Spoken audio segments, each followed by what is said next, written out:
Hi, I'm Teresa from Phoenix Gate Crafts, and today I figured I would walk you through my process of designing. Of course, this is going to have the caveat that everybody's process is different, but this is just one way to do it. So let's get started. The first thing to always think about is what you have and what you want to make. Because these two things kind of go hand in hand, because not all yarn is good for every project and not all projects are necessarily good for the yarn you have. So thinking about these two things at the same time, I find really helpful. You might have seen a previous video where I unboxed some darn good yarn, and I wound up basically with two 50-gram balls of yarn. These are recycled silk, which it's a good thing and a bad thing. The problem is it's 50 grams. I didn't read the description that said it was 50 grams and not 100 grams. So that's on me, because 100 grams I can do more with. I wound up with two of these. So it becomes a question of what can I do? Now, my personal preference is for wearables. I'm more likely to actually use wearables. The problem is, I be a chunky lass, and 50 grams doesn't do diddly for me. I don't like stuff around my neck. I live in California. A lot of winter stuff just doesn't fly here. I don't like hats. I don't like gloves. I don't like mittens. This is terrible for socks. In fact, I wouldn't necessarily do this anywhere close to skin because it's not machine washable. It's hand wash, lay flat to dry. Small projects are great for hand washing, but what am I going to make? Well, I did try to make a crop top. I'm not a super crop top person, but I figured something lacy. And unfortunately, what I made, even with a bigger hook than recommended, this recommends a 4mm, isn't enough to really cover my boobs, let alone go up to my shoulders. And the other problem that presented itself that I didn't realize is this could be a contrast color. I was thinking it'd be cool that this was on my back and then the front was black, but I didn't get black silk to go with it. And although I have plenty of black cotton and silk don't require the same things and don't behave the same when worn or washed. And my cotton is, it's a size 3 to a size 4 depending on how you kind of want to use it. So this is a no-go. Then I was thinking, well, I have the end of the school year coming up. At this point. Next week's my last week as of filming this. It will have already passed by the time I post this. And quite frankly, you don't give anything hand washed to kids because they will mess it up. They will drop it. It will get dirty. It will get messed up. And parents will not think that, maybe this should not be thrown in the machine. So it would immediately get destroyed. And quite frankly, this is far too pretty for that. I might, at one point with cotton, make a 3-ring binder pouch, but this is not that day. And yeah, I'm kind of using this as a sock blank, or as a blank. I'm just going to work off of the already stitched thing. And I'm going to set this aside because I've come up with what I want to make. I have, and I will post a picture here, of a bunch of sauce packets I have gotten from fast food restaurants. And I recently realized how many I had because they fell out of my cupboard. I don't really have a spot to put them in any of my drawers, so I decided to make a little basket for them. So that is where these two hooks come in, because I need to decide which one. Now, because of the nature of what I'm making, which is a basket, knitting, in my opinion, is not an option. I mean, you can, but starting from a pinhole start is a pain in the royal tuchus. I don't like to do it. One of the benefits of crochet is the fact that you can totally shape things. And a basket that stands on its own is pretty basic construction. There's so many free patterns out there. I'm pretty sure what I'm going to make today is not going to do it. Now, I am looking at these 2 hooks. So you typically want to go smaller if you want something that's a tighter weave. The recommended hook for this yarn, I'm using this one because of course I lost the notes for it. But according to this one, which is the same weight, same brand and everything, is 4 millimeter for a crochet hook. So you typically go a bit smaller. So I brought out my 3.5 and my 2.0. I couldn't find my 3. It's probably in someplace creative. So now that I've kind of decided the 2.0 looks a little small, let's do a test. It could potentially pull, but it's very likely to catch and only catch a piece of this yarn, especially since it's got 2 strands that are loosely spun together to create that twist. So it's just gonna go woo off screen. So there's a couple ways to start. There's a sturdier way and there's a way that's going to create more of a pinhole. I'll do the pinhole one. So basically I do a double magic ring.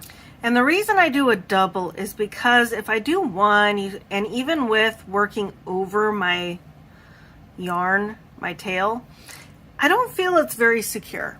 So I am doing it this way. And with a standard single crochet, you typically do 6. 1, 2,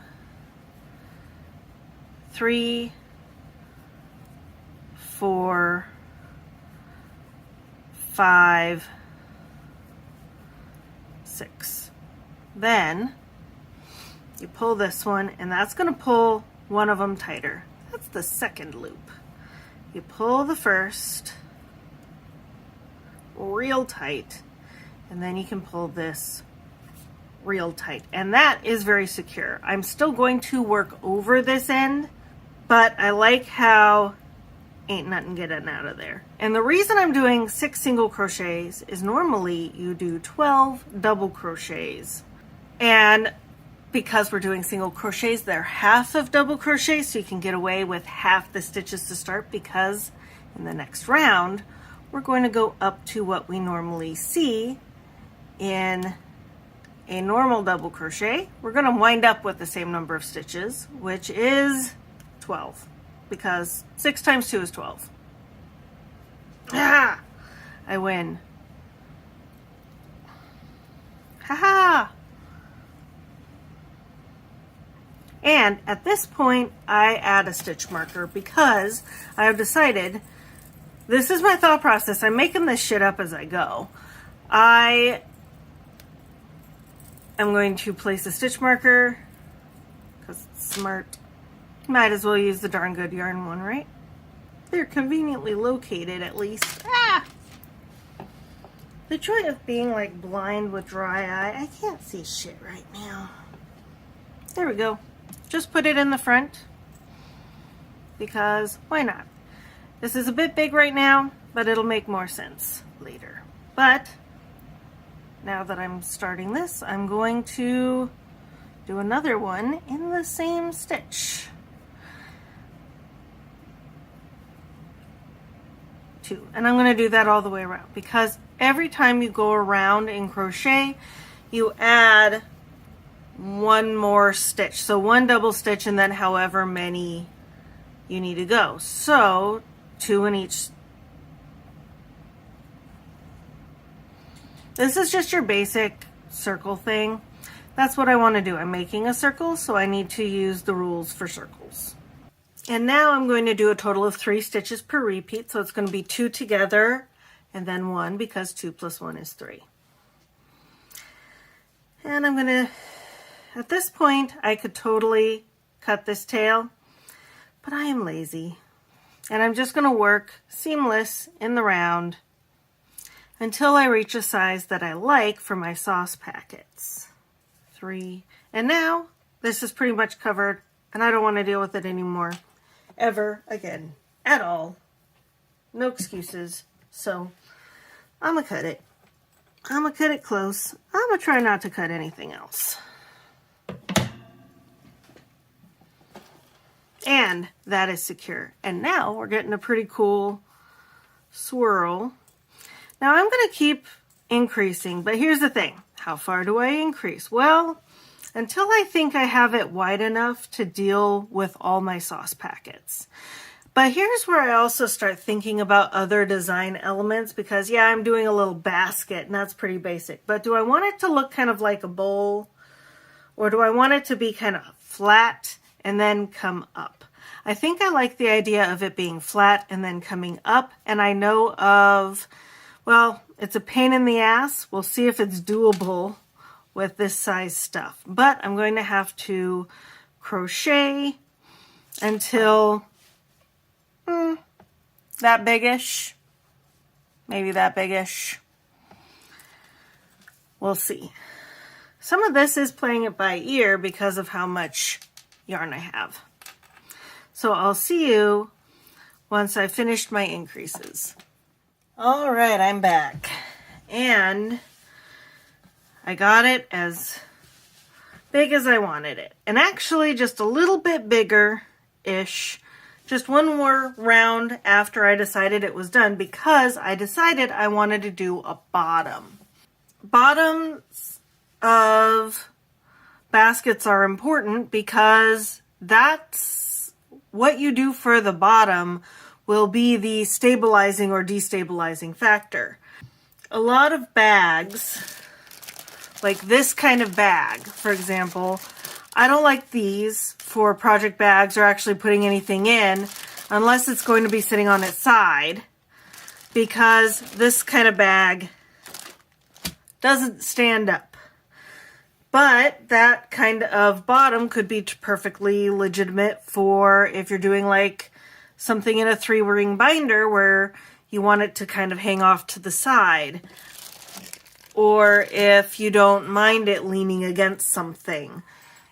But anyway, since I'm not doing that, the kind of bottom I'm doing, I'd like something a little bit more stable. I'd like the sides to go straight up. And that's part of the reason why I chose a smaller hook, to make it a little bit more dense, so it's a little sturdier and more likely to stay wherever I put it. But if I just keep crocheting around and stop increasing, we're going to have a bit of a problem because it's going to curve up. You can see how naturally the crochet wants to curve a little bit. And, you know, it's not super bad and rolly, but if I were to just keep crocheting without these increases, they look like corners here, but that'll disappear once I actually do whatever stitch work I'm going to do. Then it's not going to be as stable. It's not going to necessarily be as flat, and it'll be a little bit more rolly. You can kind of see how it's not as stable on a base. So what I'm going to do is a technique I learned from Jada in Stitches. And what she does is either a front post or a back post single crochet. And the one I choose is going to be based on which side I want to be the outside. Now, crochet does have a front side and a back side depending on how you do your stitches. So because I'm working in the round with the same side facing me all the time, there is this side, which has little V's right here on all over, which I feel looks a little bit neater. And then there's also the other side, which admittedly I've got a little bit of a tail here that I just don't care about. But you can see that it's more of a Y or an N, where the legs split. And that is, I don't really like it. It makes everything look a little bit paler and a little bit more gray. I don't know why, it's just the way the colors kind of worked out compared to these V's, which have more of the color and a little less of the gray. So I want this to be the outside, so this side needs to face down.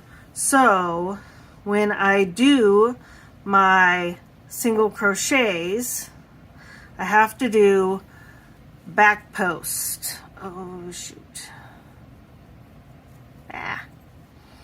Which I always have trouble getting started on.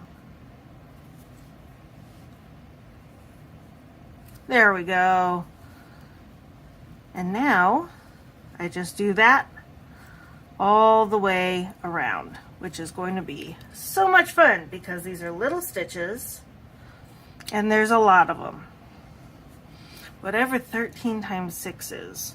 And while I do this, I figure I can talk at you about the next step of the thought process. So the next step is the sides, but how high do I do the sides? It really doesn't have to be like super tall sides or anything. Besides, I have maybe half to 2/3 of my yarn left. The bottom always seems to take up most of the actual yarn, but do I want any design elements, any fancy stitch work, any holes? Do I want to be able to fasten shut? Anything kind of like that. And this is kind of a good spot to start thinking about it while I'm doing my sides. Now, I personally prefer simpler design elements. I'm usually too lazy to do anything too fancy, not to mention with something that's this colorful. I think you could effectively call this colorway rainbow barf. That's not what it's called, but you know, you could. And a lot of stitch patterns are going to just get kind of eaten up. Anything I'm adding to this needs to be a structural element. So I don't think I'm going to do too much. What I might do if I have plenty of yarn left over at the end is I might make a lid, but more likely this is just going to be an open thing. I really don't know how much yarn I'm going to have left at the end, so most likely what I'm going to just do is I'm going to do the walls, the sides of the basket, kind of double high. So like if I want it this tall, for example, I'm going to make it this tall. And it's totally going to be floppy at this height. Like this is even floppy a little bit, you know? But that way I can fold it over either outwards or inwards. And that'll actually give it a little bit more structural stability. Another thing that might give it a little bit more structural stability is perhaps changing stitches. So I've been doing single crochet, which worked out pretty well for going in the round, but I could choose to do a taller stitch. Now, a double crochet is actually a lot more floppy than a single crochet, but a half double crochet tends to be a little bit thicker, and you do wind up being able to get slightly more height. But with that slightly more height, switching and going in the round on that first round, like right over here where you jump in height to the next stitch, might be a bit of a giveaway. And ultimately I kind of want just a brain dead project, so I'm probably going to just stick to single crochet. And one thing I also wanted to mention is fucking up, because screwing up is just totally a thing that happens. I mean, clearly I had one idea, it didn't work out, I'm doing something different. And that's the cool thing, it's totally okay, kind of whatever winds up happening. Because you don't like it, you don't have to keep doing it. You can frog and redo or make a change or whatever it is. you are not stuck with your first attempt. And the last thing I'm going to talk about is writing down your pattern. Now, as you can see, I am not writing this down. But if you go to my Etsy shop, you're going to see that I have a few other patterns that I have totally written down. You can purchase them. I will provide a link in the description box. But the cool thing about this stage is you don't need anything too fancy. All you need is a pad of paper. So I really like these kinds. You can get them off of Amazon. They're like the 4x6 or 6x8. That's not 6x8. That's 4x6. Something like that. 5x7. I don't know. Small pads of paper, whatever. Because I like lines because it helps me identify one row from the next. And I just use my own personal shorthand. It really does help if you can read patterns, if you're going to be writing patterns, just because then you know what everybody else is going to be looking at. But at this stage, you don't have to do that. Just write it however you want that makes sense to you. Make sure all the little details are written down, stitch counts, measurements, everything like that. And use a pencil because you will probably need to erase. You do a lot of scratching out with pen and it's just going to get confusing. So just get something that has an eraser. It could be an erasable pen if you really like pens, but oops. I strongly suggest something that can erase because chances are really good you'll need to, especially if you decide you don't like what you're doing and you need to erase. Once you get it made, and if you're going to be publishing a pattern for other people, I really strongly suggest getting beta testers or pattern testers.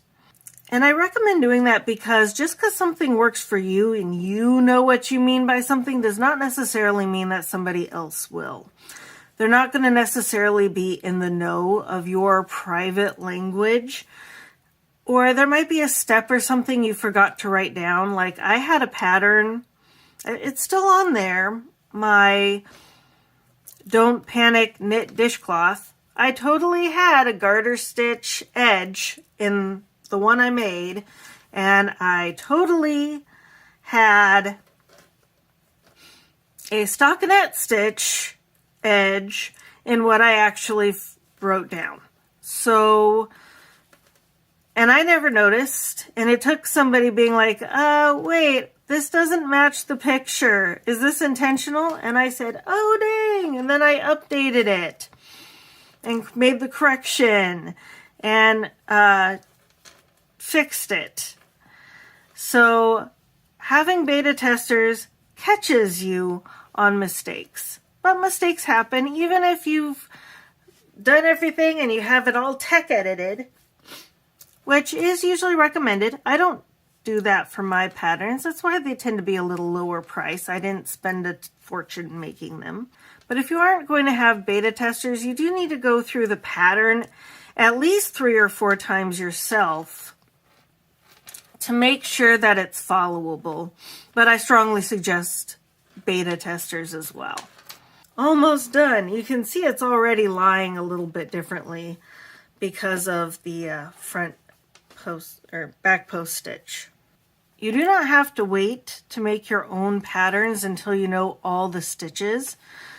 In fact, you don't need to know more than single crochet, double crochet, half double crochet, and chains. You can always find a stitch dictionary to have the actual stitch pattern you want for any additional design elements.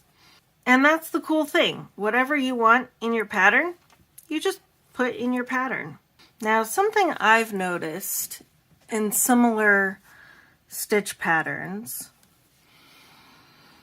is that the sides tend to bow out a little bit on these kinds of little baskets. So what I like to do is I like to do a decrease on the first reel round. I like to do a crochet 2 together the same number of times as in my center circle. So since I had 6, I need to basically make 6 decreases around once I start doing regular stitches again instead of post stitches. So I think since I was doing an increase plus 11 stitches, I'm going to do a decrease plus 11 stitches. It'll also make it so it's fewer stitches around by like 6 fewer. So that'll be nice. And I'm going to do this super lazy style. I'm just going to leave my little stitch marker right here. So I'm going to just do, and I think I'm going to do these amigurumi reducer style, which is front, pull up, front loop, pull up, pull through all. So that, and then regular 1, 2, 10, 11, and then reduce, single crochet 2 together, if you're following this actual pattern.